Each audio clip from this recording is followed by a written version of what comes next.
selamat malam. Jadi untuk konten malam hari ini bakalan beda dari konten-konten yang sebelumnya. Sebenarnya gue udah pernah sih bikin konten tentang cerita-cerita horor, tapi cuma sampai 2 episode karena ya lo tau gue lah, hari ini bikin, besoknya enggak lagi gitu. Cuma sekarang gue semangat nih mau bikin konten ini untuk kalian karena ternyata banyak banget yang suka, dan karena teman-teman di sekitar gue juga banyak banget yang punya pengalaman horor gitu lah ya. Makanya gue bakal manggil mereka satu-satu kesini, manggil mereka satu-satu. Maksudnya biar mereka cerita tentang pengalaman mereka yang menyeramkan. Untuk malam hari ini kayak kalian tahu deh anak ini udah gede sih. Inilah dia, Julian Krishna. Apa kabarnya Jul? Alhamdulillah sehat. Sehat ya? Sehat. Oke. Untuk malam hari ini kita bahasannya jadi gini ceritanya. Gue tuh sama anak-anak di Kopi Bumi Langit tuh suka cerita-cerita sampai malam tentang cerita horor lah ya. Nah, karena ceritanya seru, jadi sayang banget kalau misalnya nggak sekalian gue rekam gitu, biar kalian juga ikutan dengar, biar kalian juga ikut ketakutan. Mas Jul, silakan perkenalan diri dulu Mas. Halo, buat yang belum tahu, nama saya Julian. Saya sering nongkrong sama Mbak Vira di Kopi Bumi Langit. Kita kerja bareng, Yes. seru-seruan bareng, sampai akhirnya cerita-cerita sampai pagi malah kadang ya. Iya, sampai menjelang subuh. Nah, biasanya teman-teman udah pada paham deh kalau udah jam-jam krusial tuh ceritanya kalau nggak soal nabi-nabi, iblis-iblis. Ya, jadi kadang-kadang banyak nyerempet-nyerempet cerita yang horor-horor juga sih. Apalagi kita juga ceritanya di Tempat yang nggak serem, enggak sih, Enggak, tapi kalian terang ya mungkin banget gitu. kalian bisa lihat sendiri aja di settingannya kayak gini. Ini tempat kita ini. Tempat kita nongkrong. Ini tempat kita nongkrong di sini. Makanya gue ngajak, ayo dong Jul, cerita-cerita ya. Dan akhirnya episode pertama kok serem, kita bakalan dengerin cerita dari Mas Julian Krishna. Oke, yuk. Monggo Jul. Mau cerita apa nih? Langsung yang serem. Hah? Langsung yang serem banget gitu maksudnya. Ya pengalaman lo yang menurut lo paling serem deh. Oke, ada beberapa cerita sih sebenarnya Mbak. Hmm. Tapi kita coba yang santai-santai dulu aja, Boleh. biar membangun suasana. Boleh. Soalnya nggak tahu sih menurut orang serem apa enggak kan beda-beda ya toleransi Ya. seremnya gitu. Tapi kalau buat gue ini pengalaman yang dibilang serem sih sebenarnya cukup mencekam buat gue gitu. Jadi awalnya itu ceritanya ini langsung masuk ke ceritanya aja. Boleh. Ya gitu. Gue ini sama keluarga besar nyokap itu kalau lebaran atau misalkan ada Natal, karena kan ada tanggal merahnya ya gitu, terlepas dari itu perayaan agama apa gitu ya, tapi kita ngambil liburnya. Nah itu kita suka kumpul-kumpul keluarga. Nah pada saat itu tuh lagi lebaran haji, Idul Adha gitu, yang mana kan sebenarnya itu sakral ya gitu, kalau di agama gue nih di Muslim tuh sakral. Nah lucunya kita itu punya kebudayaan, karena menurut kita judi itu haram kan, tapi orang tua ini ternyata seneng main kartu kalau lagi ngumpul-ngumpul. Jadi daripada judi di luar ya mungkin mereka menumpahkannya ya main bareng di situ ya, uangnya juga ya paling 1.000-2.000 perak. Oh, tetap pakai uang. Tetap pakai uang, Gue tapi pikir nggak pakai. buat seru-seruan Okay. gitu, buat seru-seruan. Entah kenapa di malam itu memang agak beda nih. Jadi posisinya itu Idul Adha, bukan pas Idul Adhanya, hari kedua Idul Adha. Karena Idul Adha hari pertama kumpul sama keluarga bokap, hari keduanya baru kumpul sama keluarga nyokap. Posisi bokap waktu itu masih hidup. Nah, jadi memang bokap gue ini backgroundnya dibilang punya ilmu spiritual yang gimana juga enggak, tapi emang punya bakat lah gitu. Jadi ya karena kakeknya juga begitu, nurun ke dia begitu. Nah kurang lebih sedikit-sedikit pun gue bisa ngerasain lah gitu. Tapi kalau dibilang bisa ngeliat sih nggak sampai yang segitunya gitu. Nah pada saat hari itu tuh ceritanya kayak beda gitu, suasana dingin gitu, nggak tahu angin tuh ngembusnya kayak, jadi setiap lagi main kartu nih, yang namanya kita main QQ kan pasti lempar kartu ya, lempar kartu gitu. Setiap udah mau akhir angin ngembus, kartunya bubar, gitu-gitulah pokoknya sering di beberapa game. Gue menyadari itu tuh, oh nih di permainan ini angin ngembus terus apa segala macam, udah gitu kayak nggak kondusif banget lah gitu, kayak ini gimana sih, udah mulai nih angin gimana sih, nggak boleh kalau kita main QQ nih gitu-gitulah gitu. Tiba-tiba bokap tuh nyeletuk, udah jangan lama-lama nih kayaknya nggak baik nih, kita udah tua-tua nih masih judi-judi aja gitu loh. Bokap gue tuh emang orangnya bercandaan, seneng bercanda kalau di keluarga. Singkat cerita main udah malam nih, sekitar waktu itu nggak malam-malam yang pagi gitu sih, kayak setengah 11 atau jam 11 malam gue lupa tuh. Biasanya keluarga udah pulang yuk udah malam gitu. Besok masih ada acara keluarga lagi karena keluarga yang lain kan ngumpul di tempat lain gitu. Yaudah pulang yuk pulang. Nah di satu sisi jadi nyokap itu 7 bersaudara, nyokap anak ke 6. Kakaknya yang nomor 2 itu entah kenapa di situ biasanya dia ceria, tapi pas lagi main itu tuh dia maksudnya nggak terlalu banyak ketawa gitu. Kita nggak menyadari itu tadinya gitu, sampai pada saat pulang dia biasanya ikut sama om gue nih, anak terakhir, adiknya nyokap, kita manggilnya abang karena dia masih muda. Ikut sama abang gue sama istrinya pulang karena lagi tinggal di karena bude gue ini orangnya sendiri, tidak menikah gitu, dia tinggal sama abang gue. Pulanglah dia ke Bekasi. Nah rumah bude gue yang gue tempatin ini yang sekarang nih adalah rumah anak pertama. Jadi yang paling tua, karena dia paling tua ngumpul di rumah orang anak paling tua lah ya, biasa gitu kan, buat menghormati karena kakek nenek gue udah nggak ada kan. Jadi dia yang dituakan lah. Pulang dari sana nih rumahnya di Cibubur di Kelapa Dua Wetan. Nah kalau mau ke Bekasi itu kan arahnya lewat Taman Mini tuh, habis itu masuk tol atau lewat Bambu Apus. Nah lewat situ tuh ada satu jalan, gue lupa di daerahnya namanya Cipayung atau apa ya. Itu dulu tuh di situ tuh jalanannya kosong dan memang dari dulu itu tempat kayak entah gimana jadi tempat pembuangan sampah gitu loh mbak. Jadi banyak sampah di situ sampai akhirnya dijadiin tempat pembuangan sampah umum gitu. Nah singkat cerita di sana tuh legendanya adalah mitos-mitosnya banyak orang yang karena dulu situ sepi, rawa-rawa, banyak orang yang sering dibegal mati di situ. Banyak kecelakaan kejadian di situ gitu ya. Nah makanya banyak kita nih hati-hati ya kalau pulang lewat tempat sampah situ, jangan nengok kanan kiri. Kita sering bercanda kayak gitu kalau si abang gua mau pulang nih, kita sering bercanda kayak gitu karena dia doang yang lewat jalan situ mau ke Bekasi. Yang lain tuh lewat Kelapa Dua, atau gue karena rumah gue di Depok ya gue lewat Cibubur kayak gitu loh, karena yang lain rumahnya nggak searah ke Bekasi. Ya udah, kebetulan saat itu dia pamit duluan. Entah kenapa dia pamit duluan nih tumben, biasanya dia last man standing sama kayak keluarga gue gitu.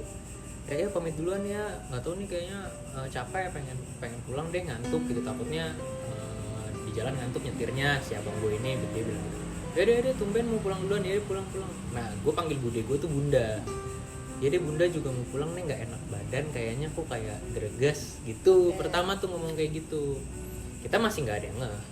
Pulang lah mereka, ya dada saling segala macam, pulang naik mobil gitu ya. Isinya di mobil itu tuh ada abang gua, om gua tadi, abang gua, istrinya, bude gua, sama sepupu gua yang kebetulan mau nginep di rumah abang gua. 2 orang gitu. Rame lah ya. Rame karena mobil Avanza kan 3 saf tuh.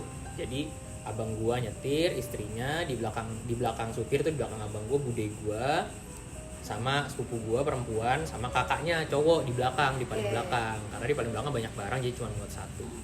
Kalau di depan kan sempit lah gitu ya, akhirnya di belakang jalan gitu ya, lewat. Jadi ini gue juga denger dari cerita abang gue, begitu lewat si tempat sampah itu, entah kenapa abang gue nggak pengen ngebut. Pelan jalan. Iya, jalannya pelan. Biasanya tuh kalau di situ tuh kayak bawaannya pengen ngebut aja gitu, karena serem gitu loh mbak. Iya, pengen buru-buru. Iya, pengen buru-buru, Lewatin gelap jalan itu. banget gitu.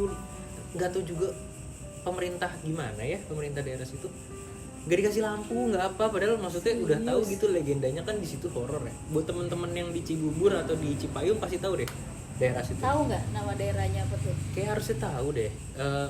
Pokoknya tembus-tembusnya perempatan Cipayung yang kalau belok kanan tuh ujung-ujungnya nanti ke Taman Mini deh. Pokoknya arah-arah situ. Belum pernah lagi gue lewat situ. Ya bambu apus itulah gitu. Emang orang Cibubur sih pasti paham lah.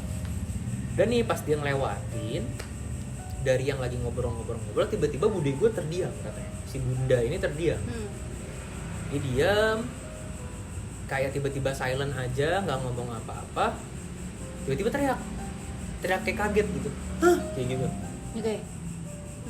Karena nggak ada yang bener-bener ngelihat kejadiannya, si abang gue cuman pokoknya kakak sih dengernya gitu, kalau dia dengernya gitu bang, dia langsung teriak aja gitu, si bunda langsung teriak gitu. Ya udah terus karena kakak juga kaget, gak kepelan dong nyetirnya, lihatlah pakai kaca spion belakang. Si bunda tuh tiba-tiba nangis yang langsung kayak orang kelimpungan, terus tiba-tiba tangannya ke jok depan mau nyekek si kakak gue ini, mau nyekek gitu kayak bun kenapa bun jangan. Akhirnya si istrinya dia bun kenapa bun jangan oh sakit aduh gitu. Jadi dia teriak-teriak kesakitan seolah-olah kayak ada yang nyakitin dia, entah dipukul entah apa gitu. Ya semobil jadi bingung dong, kenapa nih orang gitu. Si kakak sepupu gue yang duduk di sebelah dia sampai ketakutan kayak bun kenapa, mau misahin tapi takut. Tapi itu serba salah lah pasti. Iya, yang di belakang juga yang cowok udah megangin pundaknya, bun jangan bun kenapa. Kakak gue yang perempuan karena dia tuh sekolahnya sarjana psikologi. Oke. Sarjana psikologi, jadi dia ngebaca tuh mbak. Wah nih beda nih matanya gitu. Si kakak gue yang istrinya kakak gue ini akhirnya ngomong, wah kayaknya kesurupan nih. Waduh. Kayaknya kesurupan gitu. Nah dia langsung bertindak cepat, udah telepon keluarga masih pada ngumpul nggak gitu. Entah kebetulan nggak tahu kenapa kita masih pada kumpul, biasanya saat pulang tuh langsung cepet tuh pulang bus gitu. Ini kita masih ngumpul, masih lengkap. Telepon lah, masuk telepon ke bokap gue. Karena kalau yang kayak gitu-gitu pasti nelfonnya bokap gue deh. Udah sering maksudnya udah jadi yang kayak misalkan mau ke makam siapa, itu pasti bokap gue tuh yang kayak gitu-gitu. Ya bokap gue ngangkat telepon nih si Yudi kenapa nih gitu. Jarang-jarang masa udah sampai rumah jam segini, nggak mungkin. Masa jalan belum ada setengah jam udah sampai rumah. Diangkat lah bokap gue. Oh iya, bokap gue kayak langsung, oh iya udah balik sini. Biasa bokap gue kalau kayak gitu-gitu langsung ngomong, bang, bunda gini. Kenapa ya? Gue nggak dengar kan dia ngomongnya buru-buru kan. Udah gitu bokap gue tuh orangnya kalau excited atau emosi tuh menggebu-gebu gitu. Ya, langsung kayak gitu. Ya, kenapa pelan-pelan kenapa? Gue nggak denger gitu. Bunda kesurupan, kata Kaludi bunda kesurupan. Panik sekeluarga. Udah akhirnya udah siapin matras, siapin ini. Akhirnya kita tuh biasanya ngumpul di garasi yang emang mobil tuh nggak pernah parkir di garasi, jadi mobil parkirnya di halaman luar. Kita ngumpul di situ, gelar karpet gitu mbak, supaya nggak panas, nggak gerah gitu. Akhirnya karpet tadinya udah digulung, kita gelar lagi, siapin matras di situ. Kita tungguin, perasaan masih deket, kayak lama banget kan, mungkin karena ditunggu ya. Begitu datang buka pintu, bunda ini nih ngamuk. Tak emang bener ngamuk. Wah marah-marah gitu, udah sampai ngacak-ngacak rambut tuh. Gue diem dulu tuh di dalam, gue cuma ngeliatin dari pintu dalam karena gue nggak mau mendekat. Gue nggak mau ngeliatin diri gue gitu. Waktu dia turun pas ngamuk-ngamuk itu, gue tidak melihat dia sosok bunda gue yang biasa gue lihat gitu. Memang dia terlihat kayak bukan dia, mukanya tuh beda pucat, matanya kosong, tapi yang kayak kosong gini cuman kayak ngamuk kayak gitu. Jadi kayak aneh gitu mbak, aneh banget gitu. Cuman gue tidak melihat dia sebagai perwujudan apa-apa, enggak. Oh, lu tetap melihat kalau dia ya ini fisiknya tetap bunda lo kan? Tetap bunda gue fisiknya, tapi dia kayak nggak ada aja di dalam dirinya. Oke. Matanya kosong, plong ya. plong, pucet, terus yang keringetan, marah-marah, wah gitu.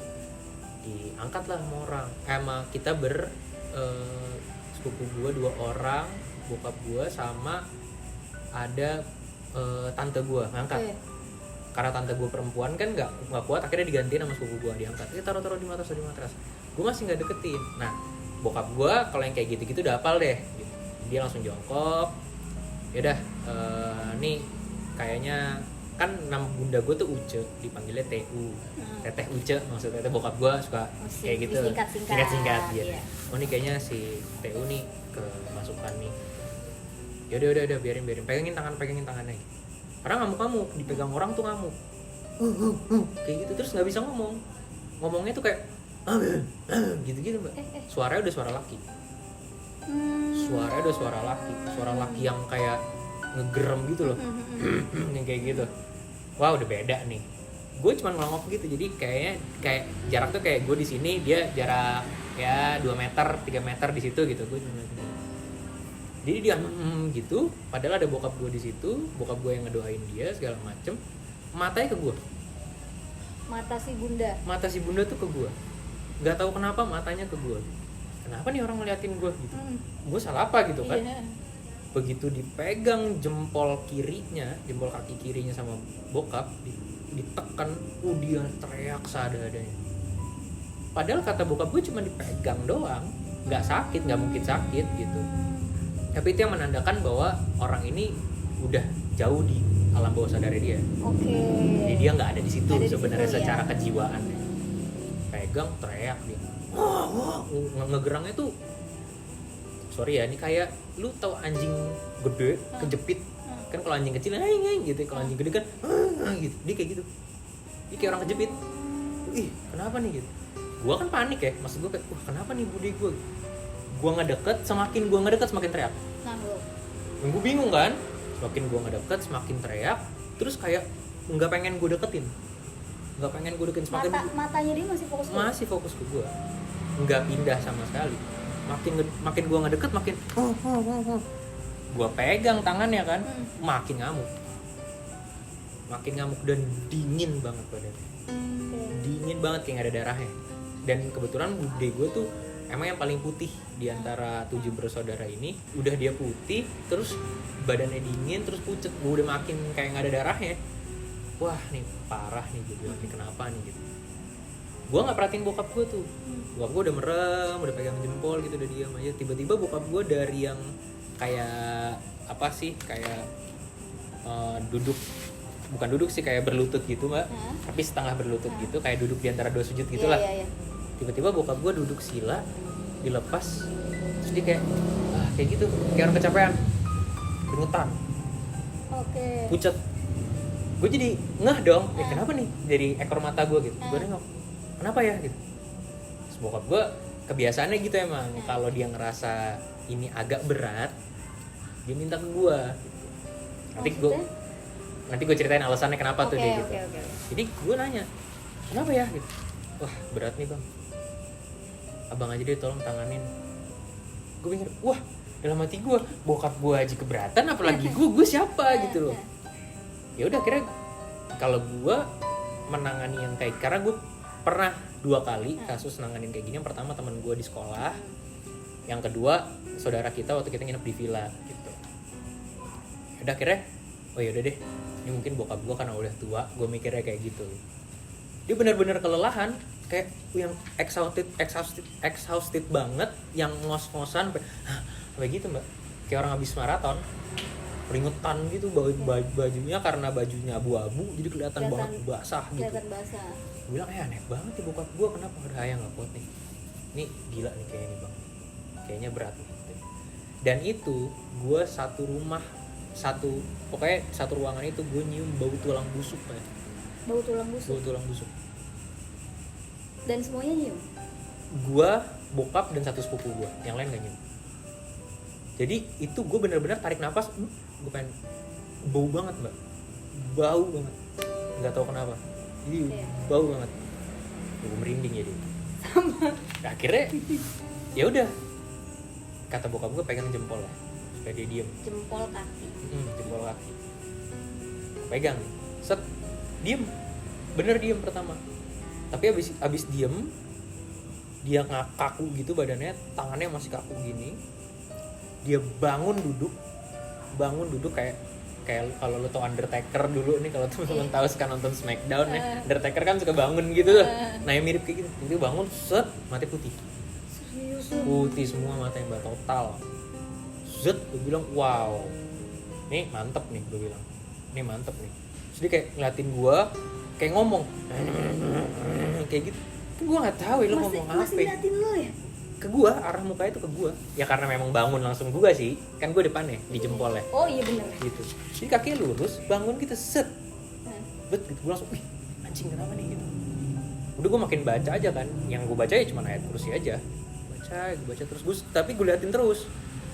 Emang gue ngerasa pada saat itu kayak gue didorong, kayak ada yang ngedorong gue gitu. Jadi gue kayak nahan gitu, gue kok kayak kedorong sih, apaan sih gitu. Wah gue bilang ini udah gak bener nih ya, karena gue belajar sama kakek gue juga, pernah dikasih tahu bokap gue juga. Akhirnya beda nih, nggak bisa nih, ini mesti tinggalin berdua. Bokap gue khawatir, bokap gue ngomong kuat nggak kamu. Yaudah ada yang mau nemenin di dalam nggak, ayah nggak kuat, dia bilang gitu. Dia bokap gue udah tahu nih kalau udah begini gue pasti bawa ke kamar, tinggalin gue berdua, matiin lampu.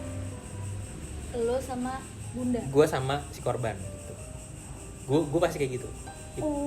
Itu gini, sebenarnya secara tidak langsung gue berusaha berkomunikasi, tapi bukan kayak di film-film atau bukan kayak di acara-acara reality show yang kayak lu tahu ngomong gitu, kamu siapa? Enggak.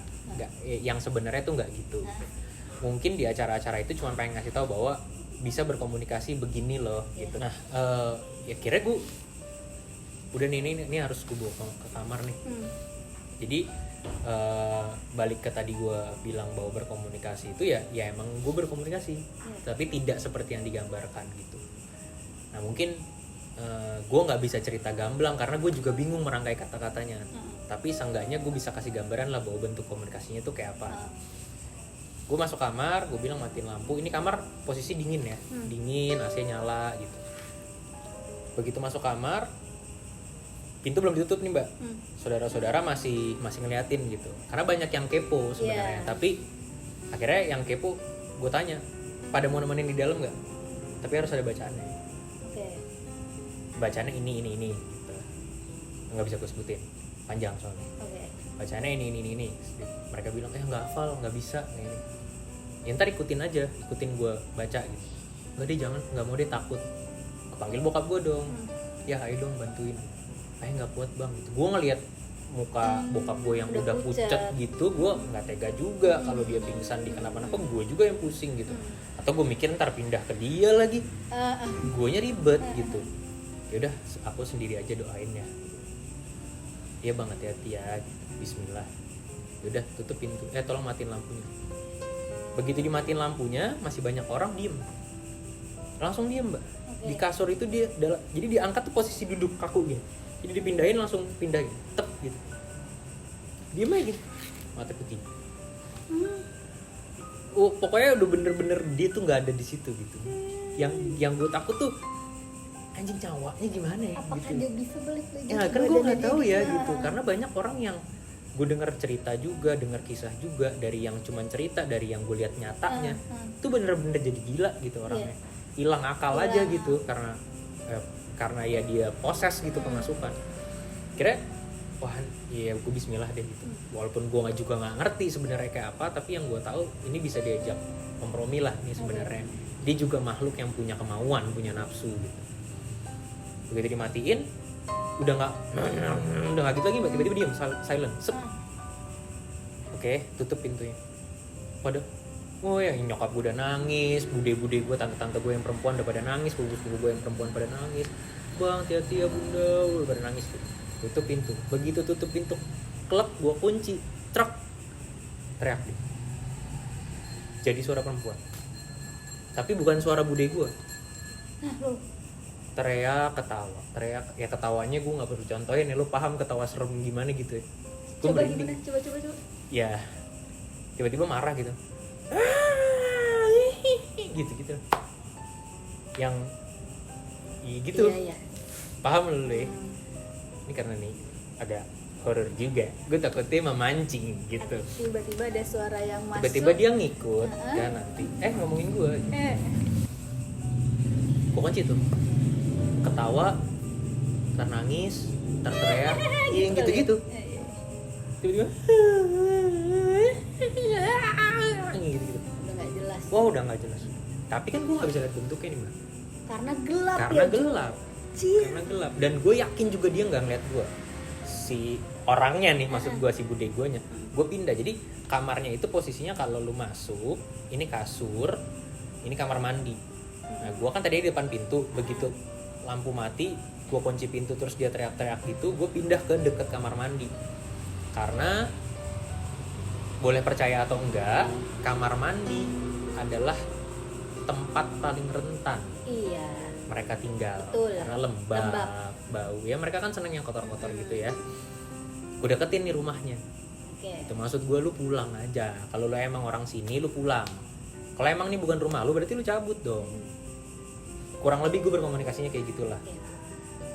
Gue baca doa yang emang udah kakek gue pernah kasih tahu, yang bokap gue pernah kasih tahu. Gue baca doa baru depannya doang, Mbak. Baru depannya doang teriak dia. Tiba-tiba merah satu ruangan di mata gue ya. Di mata gue tuh merah kayak infrared gitu. Oke. Gue ngeliat tuh dia kayak orang yang mau kelepas gitu loh. Gitu. Kayak gitu. Kayak orang ketekan gitu. Kayak orang keinjek. Posisi duduk. Gitu. Jadi mukanya ke atas gitu. Gitu. Wah, baru depannya doang tuh gue baca. Ya udah gue terusin tapi nangis. Nangis. Lama-lama suara nangisnya berubah ke suara bude gue lagi. Mulai berubah ke suara bunda gue. Makin gue baca terus, makin gue ulang, makin gue baca terus. Begitu udah gue bener-bener gak samar-samar lagi dengernya, udah bener-bener nangis bunda gue cepet-cepet. Karena gue juga gak terlalu apal sama kamar si orang ini nih, kamar si bude gue yang punya rumah ini. Gue nyari dong lampunya di mana kan. Anjing, lampunya di mana nih? Gitu, sampai gue nabrak TV lah, gue apa. Akhirnya ketemu. Sempat gue cetek-cetek karena ada, biasa kan saklar suka nempel dua gitu ya. Ntar kamar mandi yang nyala, ntar malah ruangan baju yang nyala. Akhirnya nyala nih kamar. Tak, itu bude gue udah lemes ketiduran gitu. Tapi yang kayak dari duduk begini, terus dia roboh ke samping gitu loh. Oh, yang gini jadinya. Pas gue deketin, suara nangisnya pelan tapi udah nangis bude gue. Sakit kata dia kayak gitu, sakit. Bun, kenapa bun? Istighfar. Karena dia merem, gue buka dong matanya, udah keluar hitam-hitamnya. Udah nggak putih lagi. Dan emang nangisnya udah bukan nangis yang kayak tadi, nangis yang keluar air mata udah gitu. Badannya juga gue pegang udah nggak dingin, udah hangat, udah keringetan. Tadinya nggak keringetan sama sekali. Udah keringetan. Kenapa bunda? Sakit, bunda disilet-silet, dipukul-pukul gitu. Ada laki-laki ngikutin bunda mau dicekek, bunda mau dibunuh gitu-gitulah.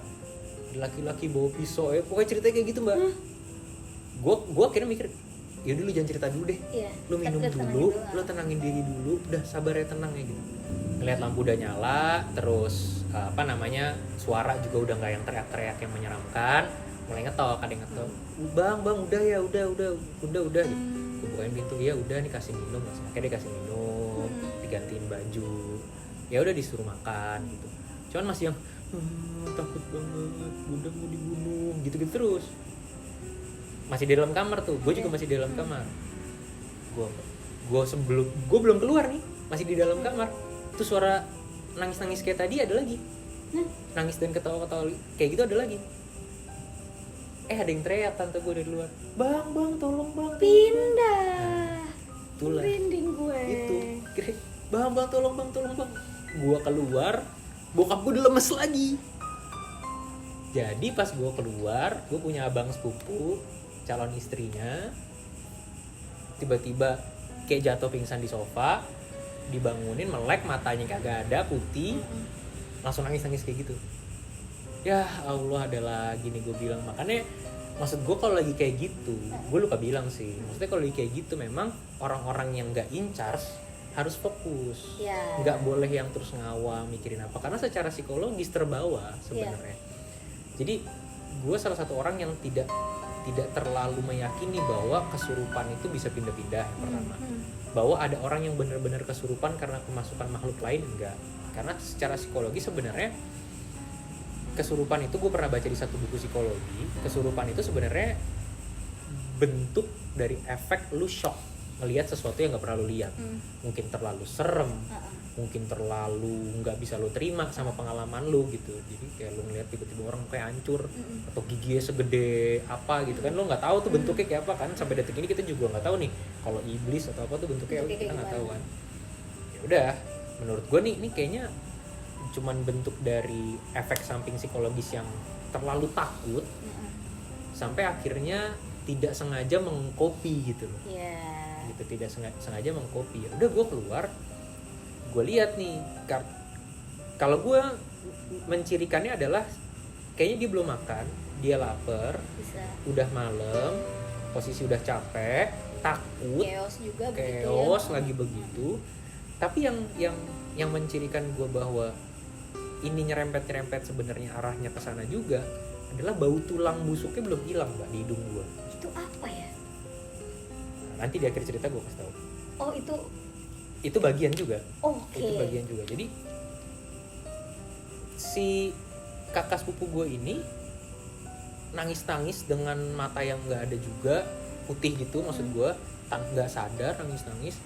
Sama kasusnya bokap gue juga lemas. Gue bilang, bang, ini kayaknya agak-agak ngelawan nih, dia bilang gitu. Ya udah ya, coba aku lihat dulu. Jadi gue keluar kamar, sofanya itu di balik tembok kamar. Gue keluar, jadi gue harus belok gini. Kakak sepupu gue nggak tahu ada gue dong. Begitu gue keluar, set, kita lihat-lihatan, marah lagi dia. Marah dia sama gue. Si anjing nih, kata dia gitu kali. Oh, dia lagi nih kan. Ya udah, cuman kalau kakak sepupu gue karena dia masih muda, jadi gue yakin fisiknya kuat gitu. Kalau bude gue kan nggak kuat. Nah, kalau gue ngerasa orang fisiknya kuat, gue harus pegang ulu hatinya.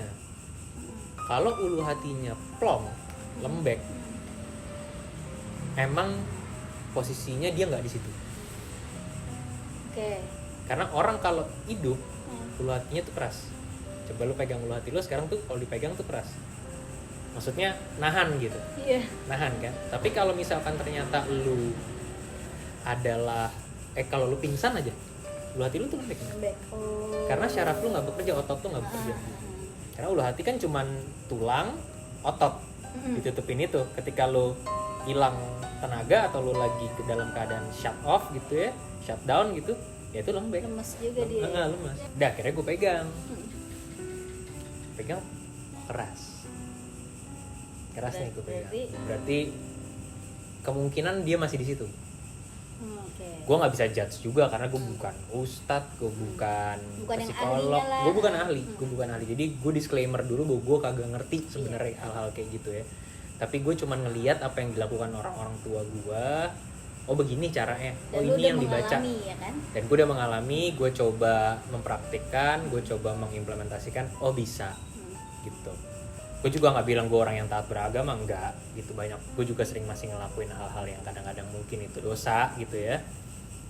Akhirnya gue pegang nih, oh masih keras, berarti kemungkinan dia masih ada di situ. Entah dia sebenarnya beneran kesurupan atau enggak, atau ini cuma secara psikologis dia takut banget sampai dia tertekan, jadinya dia ke bawah-bawah. Ya udah, akhirnya gue tekan nih, Mbak. Gue tekan pertama. Biasanya kalau emang dia masih ada di situ, dia berasa. Gue makin tekan, diem aja. Masih nangis kayak gitu. Udah, oh ini mesti gue totok berarti. Gue lepas, gue tekan lebih kencang gitu. Muntah yang air doang. Jadi kayaknya emang dia belum makan gitu secara psikologis. Ya, secara fisik dia capek, secara psikologis dia pressure yang tertekan banget ngelihat, mungkin belum pernah ngelihat orang kesurupan, mungkin belum pernah juga ngelihat prosesi orang lagi kesurupan tuh disembuhinnya gimana. yang udah gitu yang sekalinya ngeliat orang kesurupan bukan yang cuman tidur yang kayak gitu-gitu nih, Ini langsung yang ngamuk yang roy, yang bener-bener bukan dia gitu loh. Karena si kakak sepupu gue ini akrab sama bude gue yang kesurupan ini gitu. Yaudah akhirnya dari situ jadinya, tapi keluarga gue meyakini bahwa kayak kita udah nggak boleh main QQ lagi deh kalau ngumpul keluarga gitu. Akhirnya ini kayaknya ya jadi ya namanya orang kita kan pasti gitu kan, digubung-gubung ini jangan-jangan gara-gara ini gara-gara ya. Gue cuma bilang sebenarnya bukan cuma itu sih ya baca doa nggak sih sebelum pulang, permisi nggak sih pas lewat tempat-tempat kayak gitu, yang walaupun terlepas dari kita takut atau enggak, percaya atau enggak, tapi kan kita tahu makhluk itu ada gitu ya, misi-misi aja gitu. Nah, tapi si bunda ini cerita nggak si yang dia takutin itu siapa? Maksudnya yang dia bilang bunda mau dibunuh, diikutin sama laki-laki, itu siapa ya? Nah itu akhirnya ceritanya itu setelah tenang, tadinya udah pada mau pulang tuh, akhirnya nggak jadi pulang, jadi kita stay di situ sampai jam 2-an. Akhirnya kenapa bunda, kenapa? Akhirnya gue ajak ngomong kayak gitu, dia bilang ya ada laki-laki, mukanya nggak jelas, kayak gelap tapi berdarah-darah, gimana tuh, itu aja udah bingung tuh. Gelap tapi berdarah-darah, itu udah nggak jelas, ngikutin mobil, katanya ada di samping kaca mobil, bawa pisau mau nusuk dia. Wah, ya kan berarti menurut gua kan itu aja udah nggak mungkin secara realita, secara secara logis aja tuh udah nggak mungkin gitu loh, Mbak. bukan orang. Iya, gimana lu mobil lagi jalan lu lari gitu tuh udah paling nggak mungkin. Yang kedua dia bawa pisau mau nusuk tuh udah nggak bisa, orang lu di dalam, orangnya di luar gitu loh, itu udah nggak mungkin. Mungkin bude gue shocknya parah ngelihat si sosok ini tuh serem banget mungkin gitu. Mungkin itu yang awal dia teriak kali. Mungkin itu begitu ngelihat kaget gitu kan. Jadi dia shock, terus mungkin bener-bener kena banget psikologisnya yang sampai udah sampai gila gitu kali. Menurut gue sih itu gitu ya, kayak karena gue mempercayai bahwa makhluk kayak gitu kan beda dimensi ya sama kita. Kita nggak bisa nyentuh mereka nggak bisa nyentuh kita. Apalagi mereka masuk ke dalam tubuh kita, itu nggak mungkin gitu. Menurut gue ya, karena di Al-Quran tuh nggak pernah ada cerita bahwa ada makhluk yang masuk ke dalam satu makhluk, itu nggak pernah gitu. Jadi gue percaya itu aja. Jadi kayaknya kesurupan tuh nggak gitu deh gitu loh. Itu cuman orang yang benar-benar shock, kaget, kayak tiba-tiba lagi nengok-nengok set, nah kan lo kaget banget dong, yang wah lu bisa kaku gitu. Kalau gue, menurut gue si bude gue tuh kayak gitu. Nah, kalau si bau itu Oke. Jadi gue baru ingat dulu itu gue pernah dikasih tahu sama om gue, kita lagi nginep, lagi liburan puncak di satu villa yang mahal villanya, tapi villa tua. Gue bilang jelek sih nggak karena tua aja. Jadi waktu itu gue mikirnya itu jelek karena tua, ya usang gitu, cuman gede, luas gitu. Gue selalu ngomong sama gue, kok bau ya, bau busuk. Setelah gue udah mulai gede gitu, gue mulai balik gitu, 17 atau 18 tahun gitu, gue mulai dianggap dewasa. Om gue ngomong, jadi jin sama tuyul itu makannya tulang busuk. Makanya kalau ada sampah makanan yang bentuknya tulang, diam, gue merinding. Terus lu megang gue jadi merinding nih. Yang bentuknya tulang, jangan lama-lama disimpan di tempat sampah rumah, dibuang. Karena kalau dia keburu membusuk, ada yang suka itu, Mbak. Terutama makhluk halus yang kecil-kecil, yang kalau orang taunya tuh kecil botak, suka banget. Itu makanannya jin, tulang busuk tuh makanan jin gitu. Nah, gue setelah selesai, mungkin karena gue panik ya, jadi gue nggak inget. Setelah selesai gue inget set. Nah, kita baru komunikasi itu setelah itu. Gue baru ngomong sama bokap gue. Yang itu yang trigger juga sepupu gue yang lain nih, ngomong, bau banget ya. Baunya baru hilang nih pas kita udah mau pulang. Bau apaan? A. Gue nanya gitu karena gue manggilnya A. Bokap gue langsung ngomong gini, biasa bau busuk. Iya ya, jadi nggak hilang. Terus sepupu gue bilang, iya bau kayak bau bangke gitu. Oh dia nyium? Gue ke bokap gue ngomong, kok dia nyium? Wah dia bisa nih. Ya bokap gue langsung kayak gitu, cuman gak mau diekspos. Nanti dia takut sendiri atau malah dia pengen tahu ya saya ngasal gitu kan. Udah gue akhirnya baru ingat gitu, oh iya emang yang begini-begini ya baunya kayak gitu. Jadi emang kayaknya ada di situ. Kayaknya ya, kita nggak tahu juga, kayaknya ada. Dan juga kan ketempelannya tuh di tempat sampah, di tempat pembuangan itu ya. Mungkin emang bau banget ya, dia emang dari situ jadi bau banget gitu. Bisa. Karena sampai gue mau muntah banget mbak. Gue kan biasanya muntah sama hal yang lo tahu dong, apa itu? Rambut. Ya, gue kan paling jijik sama itu. Jijik sama rambut. Gue jijik banget sama rambut. Rontok tapi. Iya. Aneh. Cuman ya, ini baunya udah parah banget, kayak lu di. Jul, masalahnya gini Jul. Jadi pernah waktu itu gue, ini gantian gue yang cerita ya. Jadi karena ceritanya nyambung nih. Gue minum ya. Minum. Jadi waktu gue baru mau masuk kuliah, kan ada masa ospek. Nah kita bangun tuh jam, oh itu juga pas lagi sahur Den, lagi bulan puasa. Akhirnya abis sahur dan lain-lain, gue siap-siap mandi mau berangkat ke kampus. Ini di rumah? Di rumah. Nah ayah lagi duduk di depan di teras biasa tuh. Bokap gue kan kerjaannya kalau di rumah duduknya di teras di depan sambil merokok, ngopi gitu kan. Nah suatu ketika tiba-tiba dia masuk. Tiba-tiba dia masuk ke dalam. Kudak. Kenapa sih ya? Shh. Gitu. Kenapa sih nih orang buru-buru? Abis itu dia ngambil samurai. Dia punya samurai di rumah, punya simpanan samurai. Maksudnya jaga-jaga kalau ada maling dan lain-lain. Abis itu dia ngambil keluar, gue ngikut dong. Penasaran sih ya? ya? Dia keluar pelan-pelan, nggak ada orang, gitu kan. Emang ayah ngeliat apaan? Terus akhirnya dilihat sama dia ke depan, hilang Fir plastiknya. Emang ayah taruh plastik apa? Tulang. Jadi ayah abis ngebuang bekas tulang bekas makan ayam. Iya kayaknya dibuang di plastik, ditaruh di depan pagar. Biasanya kan dibuang ke tempat sampah kan, cuma ini dia ditaruh depan pagar. Tumben nggak tahu kenapa, ya kelupaan kayaknya. Tapi itu di luar ya, di luar rumah ya. Jadi ini pagar, dia taruhnya di sini. Tempat sampah jauh di sini. Oh sebelah kanan rumah lu kan? Ya. Nah dia buangnya di sini. Emang ayah lihat apa sih ya? Ada orang ngapain? Bukan orang berarti. Kok bisa? Iya, jadi ayah lagi duduk, tiba-tiba ada yang lewat, kepalanya gundul. Kelihatan. Jadi kan bokap gua tuh duduk kayak gini, tinggi ya. Iya. Di pagar. Jadi kalau teras dia lewat, naik, teras gua kan agak naik. Jadi katanya ada orang kepalanya gundul, botak. Lewat, tapi tiba-tiba tuh kok ke situ.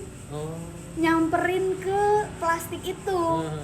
Dikira bokap gue itu maling, makanya dia langsung ke dalam ngambil samurai. Pas dilihat udah nggak ada. Pas dicek plastiknya juga hilang. Cek plastiknya juga nggak ada. Ih, lapar kali. Kayaknya. Terus bokap gue bilang, oh kayaknya bukan orang, kata dia gitu. Soalnya cepet banget hilangnya cepet banget. Habis itu gue mikir, aduh gue berangkat kampus nggak ya? Berangkat lah, apa hubungannya, kata bokap gue. Itu jam berapa mbak? Subuh, menjelang subuh. Oh belum subuh tapi ya? Jam 3:30 lah.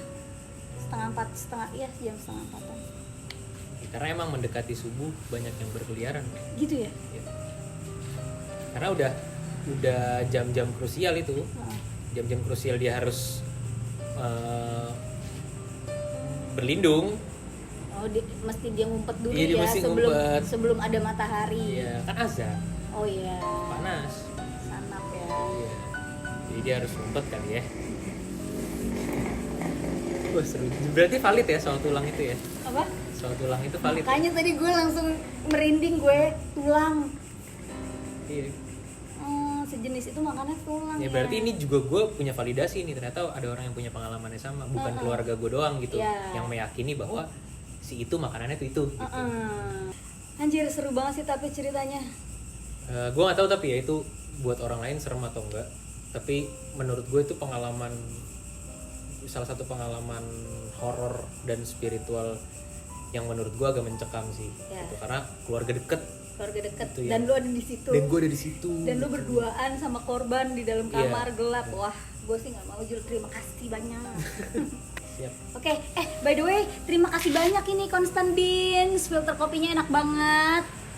Untuk teman-teman yang mau nyobain bisa order ke Mas Jul. Boleh, nanti gue taruh di bawah sini apa kontaknya.